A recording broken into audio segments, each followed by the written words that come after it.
Hey, welcome. I'm Monique Scott. And this is your girl, Felina B. Flossin, and we are so excited to have you join us as we encourage women in 5 areas. That's the mind, body, and soul while laughing and loving. And today we have a special guest with us for our 5-star spotlight. Yes. Joining us is Miss Asia Roberts Brooks. And for more than 20 years, Asia has served as an executive in the field of finance and accounting, as well as always maintaining her side hustles. Nice. To fund and knock those things off her vision board. One of those things is becoming a franchise owner within the past few years, and not too long ago, soon after giving birth to 2 children, a daughter, Berlin, and son, Camden. Her belief: if you want it, you gotta work for it.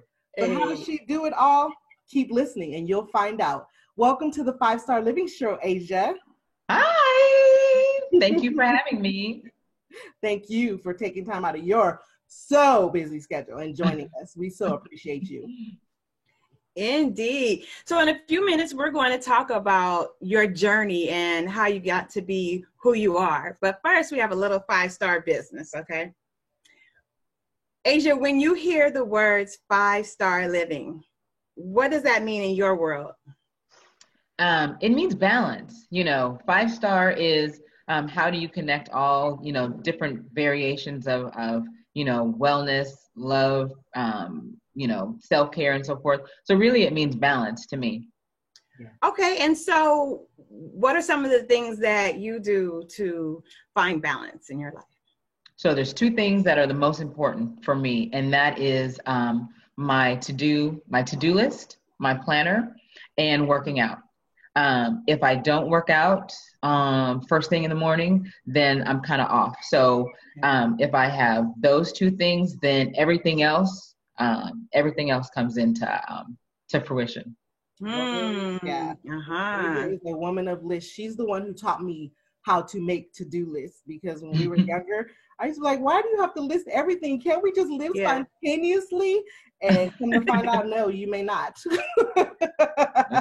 You must make a list so you can start checking it off and get things done. And yes. I appreciate her for that. Thank you, Asia, for giving our listeners a little bit of insight on how you're living 5-star. Let's talk a little bit about your journey.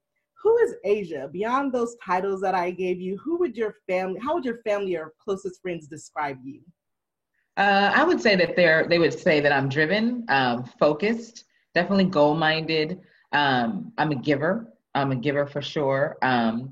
Another big thing, realist. I'm very matter of fact. It either it is or it isn't. So my friends kind of know if you come and ask a question, be prepared for the answer, because I'm going to give it straight, which is my mother used to say, be careful of what you say, or think about what you say. And so that's why I decide now I wait until someone asks me that question. But that would be, yeah. Nice. I like that. I wait until someone asks me the question instead of just going about that. That's interesting. I wanted to interview you, Asia, because I've known you for over 25 years now, and I've seen you crush your goals, goal after goal after goal. I've also seen you fail at a few things, but I've seen you get up, dust yourself off, and keep going. Nice. You have a philosophy behind that, and we're going to talk about that a little later. But first, tell us about some of your accomplishments, or tell us about your responsibilities that you juggle on a daily or weekly basis. Oh my goodness. So on a daily and weekly, just the way that my life is scheduled is basically the first and foremost is I'm an Uber driver. So an Uber driver for my 2 kids. That is basically, so I have to plan everything around them. So everything around their schedule. So from taking them to school in the morning to doing all the extracurricular activities and so forth. So all of that kind of comes first on my to-do list. Then in between there, I intertwine. I have to manage the day-to-day business of my the back-end operations of the business Bounce You, so that I can make sure that the team has everything that they need to run everything on a daily basis.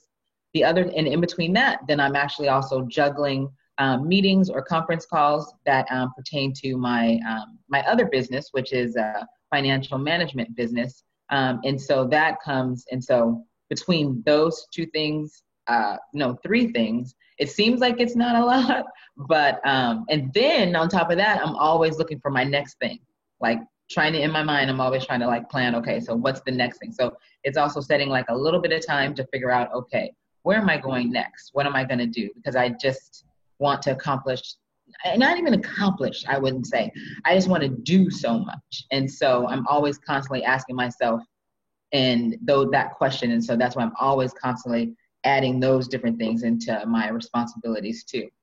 Nice. You mentioned you mentioned in there that you mentioned Bounce U. You own a Bounce U. Mm-hmm. What made you take that leap into franchise ownership? So it's kind of funny. So I would say, when our previous president was actually exiting office, he was asked a question. Him and Michelle was asked a question a lot of times, and the question was, would you do it for another 4 years? Now we all know he can't do it for another 4 years, but the question was, would you stay and do it for another 4 years? And his answer was, actually, no. He said, it's time. It's time to move on. It's time to try something different. And so I was in my career for 20 plus years, actually. And I was doing the same thing. I was, I worked my way up and so forth, but constantly every day, it still was the same thing. So I was like, you know what? I think I'm getting a little burnt out of this. So let me try something different. And ownership and entrepreneurship was something that I wanted to try my hand at. And so the main reason I would say is because listening to those words as far as try something different. And that's what led me to finding Bounce U. Wow, that's awesome. And why Bounce U? Yeah, I'm excited. Why not a Subway, or why not a KFC or something like that? Yeah. Well, as you know, since you mentioned that I have 2 young kids, that was basically my life. I was now not necessarily a stay-at-home mom, kind of a little bit, but at the same time, I was filling my day. I was so excited, and I still am, so excited to be like a new mom that there was toddler play dates every other day. There was story time every other day, every Friday. So basically I was doing everything in the kid space. So I was meeting up with so many other women and so many other different things. And so I actually we had Camden's birthday party at a place, and I was like, wow, how awesome would this be to make kids happy? Like, one of the things, if I go back to when I wrote my letter to University of La Verne, it was, I wanted to open up a place where I could have kids go after school, so that they would have a place to go after school. Now, my place isn't necessarily that, but it still is it's a place where kids can be happy. My biggest joy is now is just happiness in choosing, and so that's what led me to finding this because it's a kid's birthday event place. So what better place to do is making sure that kids' birthday parties are like the best ever. So I love that. How I did it. That sounds exciting. It is. It is. You should see the kids' faces and so forth. They just don't want to leave. It's really, really fun. Okay. Is it something like some 42-year-old knees could handle? Like, can I get out there? You can handle it one time. You can go across the boat once. But after that, you'd be like, okay, I'm going to stay on the ground. Okay, I have to put on my bucket list for 2020 for sure. Yeah. So, Asia, I was so impressed when I learned of your phrase, I'm not afraid to fail. That's big. That's really major. Where did you learn that from? How did you learn to live that way? So one of the biggest things that I believe is I don't believe in failure. I believe that a car fails. I believe that air conditioner fails. Failure is just such a negative word. I don't believe in failure. I believe in there's lessons and experiences. So to me, there's no such word as failure. When different things have happened in my life, it wasn't because I failed at something. It was because that just didn't work out. So I kind of changed the trajectory of the word failure. So I actually personally don't believe in the word failure. I'm definitely going to work on adapting that as well. Taking more control of our words, huh? So if there is someone who's out there listening right now who has a lack of courage to move forward in their life or follow their dreams, what would be your words of wisdom for them? I would say, to me, it's like asking themselves, what do I want to do, right? And then not being afraid to live, right? And so I would say, I think that we get so caught up in our day-to-day and so just different things. And I think that we've gone away from like living. And so I would encourage them to say, to not be afraid, and to, I would say probably just ask themselves, like, what is it that I want to do, and go for it. Like I know it's easier, but some of the mentors that I have that I watch on Instagram, they're just like, you got to do it. Like, there's no other thing. You know what I mean? Like you're going to look back at life and you don't want to live by regret, or you don't want to say, oh, I wish, or I would have done this, or I would have done that. And so just getting out there and experiencing life is just, it's so awesome. Awesome. Wow. Great. Just go for it. You are like our perfect example of 5-star living, and the reason why we wanted to do a show like this to help and encourage other women to live their 5-star life. So, wow. You had your first child after you turned 40. And I used to think, that's insane. You know, now I think it's genius. Yeah. What are some of the pros to having children after 40? Well, for me, I'll say it's personal. It was definitely very personal. I am goal driven. So I had wrote it down and said that I was going to wait until I had reached a certain point in my career before I decided to have kids. And that for me was because I work 60, 80 hours a week type of person. So I needed to make sure that I was able to have that flexibility, and trying to juggle both for me I would not have been able to succeed at one or the other. So it would have been more challenging per se. And so for me, the pros it's allowed me more flexibility and patience. Like, I am so much more like when I was younger, I was like, I have to get all this right. And so, but now I'm just like so relaxed, so go with the flow.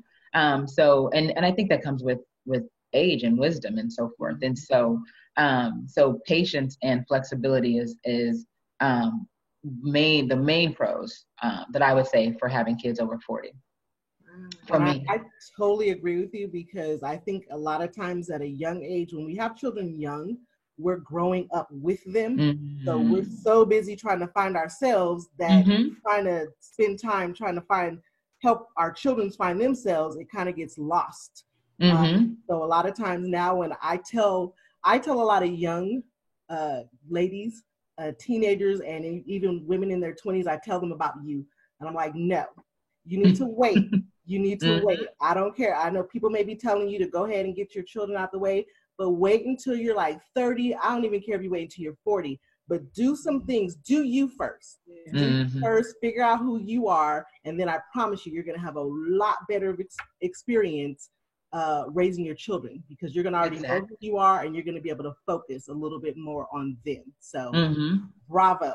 Sometimes I look at them and I'm like, wow, they are learning everything from me. That is like, and so I don't think that we really understand what that means when you're having a child.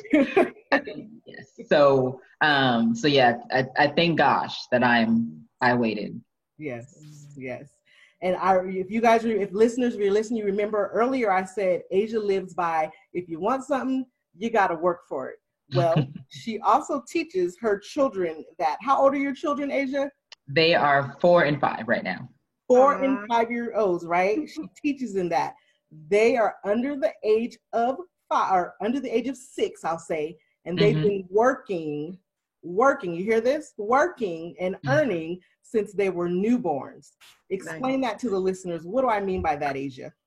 Oh, we got them like real quick. To us in our household is if you're not working, then you're not earning your keep here. So we basically got them an agent, and they've been doing modeling, photo shoots, and commercial since they were newborns. We just did the last one in Camden. It's funny. Yeah, he really adapted to it, like too much. Now in all of our pictures, he has this face, and I'm like, okay, I think we did something. He's ready. He's definitely ready. And I have to say it because one of the things that, so people can look it up, but he played one of the Kardashian children, correct? Kanye and Kanye's, right? Saint West. Saint West. He played Saint West on which nighttime show? So people can It was Jimmy Kimmel. Jimmy Kimmel. Asia's Camden was Saint West on the Jimmy Kimmel show. So yeah. He's so adorable. It was hilarious. Yeah. So they're heavily successful already, huh? Yes. When we go into like toy stores, they're on some boxes and so forth. Yeah, it's funny. Oh wow. So they already know what it means to work. Yes. Yeah. You are a super mom. So if there is one person that you would give credit to that's made a huge difference in your life, who would that be? So being 45 it's hard to attribute that to one person. So I would have to say like my family, my mom, my aunt, and my grandparents. The thing that they've instilled in me is work ethic. And that is, I think, it has been the best thing for me, good and bad or so forth. But I think that my grandfather, if it was a work day and he called you and you answered the phone, he'd be like, "Why are you not at work?" Why are you not at work? And then if you say, "Oh, Papa, I got to go to work," and he'll be like, "Okay, bye," because he believed highly in why are you not at work. And same thing, it would be like if he called and your boyfriend or significant other answered the phone, you'd be like, "Why is he not at work?" No. Right? So it was funny, but till this day, everyone in my family, their work ethic and their just drive for, I'll say, living, has been the biggest thing that I will say that I take away. So it's hard for me to point that to just one person. Beautiful. That makes total sense. Takes a village. Yes. So what are you most proud of yourself to this point? What are you most proud of yourself to having achieved? So 2 things. One is I am a mentor, so I love it when I hear success stories from some of the kids or some of the people that have worked for me when they come back and they tell me about different things. And then the other thing that I'm really, really happy for is that my 2 kids wake up and they choose happy. Camden, and he walks around saying, good morning, hi. And everyone is not. And so just choosing happy and choosing, because they cannot put their feet on the ground without them saying good morning and giving everybody a kiss. That is the first thing that they have to do. And just because that starts your day. So so that is the biggest thing that I've been able to instill. So it's choosing happy for them at such a young age. What a beautiful habit to have at such a young age. Wow. Yes, it is. Asia, what did we forget to ask, or what else would you like to share with our listeners while you got them listening? I would say probably like what is your regrets, your biggest regrets? And I would say the answer to that would be in college, not studying abroad, not going abroad to study or to live and to take classes. And the reason was I was afraid. I was afraid to ask the question, how? I didn't know how you could get that done. And by me not asking how and being afraid to ask, it could have changed the trajectory of my life. And so that's the biggest thing that I would like for your listeners to know is don't be afraid. Don't be afraid to ask. Don't be afraid. I'm a big proponent. If you want to own a McDonald's franchise, go find out who the owner is and ask them, if they can, share what their path has been. If that person says no, call the next person. I think with age, I'm a lot more comfortable with that now by, definitely asking and so forth or imploring, because with owning a business, the other thing that has been helpful is people have been so willing to share and share their story and share successes and what to do and not to do. And I never would have thought that would have been the case. But there's more people willing to share their experiences than you think. So just don't be afraid to ask because you never know. What's the worst thing they can say is no. And that's really not the worst thing. So just don't be afraid. Oh, great advice. Thank you so much, Asia, for sharing that. We've come to the end. And we're going to have you back because you got good nuggets to share. So be ready for that. Tell our listeners how they can find you or connect with you online. You can connect with me online at Asia Roberts at earthlink.net. That's ASIAROBERTS at earthlink.net. Awesome. Felina, we're out of time again. We are, but these great guests. Yes, indeed. Well, we want to thank you for listening to us and joining us on this 5-star day. We believe in you, and we believe that you will have a 5-star day starting right now. Right now. And we know you could have been anywhere else, but you chose to be here with us. And so for that, we thank you. We look forward to seeing you and connecting with you on Facebook at 5-Star Living Show, and join us in the 5-Star Living Show Inner Circle Accountability Group, because we want you to laugh more and love more while taking care of your mind, body, and soul. Yes. So, hey, do us a favor. On purpose, make it a point to have a 5-star day. 5-Star. The 5-Star Living Show is sponsored in part by MVPphotographer.com. And special thanks goes out to our super producer, Mr. Dana Scott. We will see you on the next time. Bye-bye.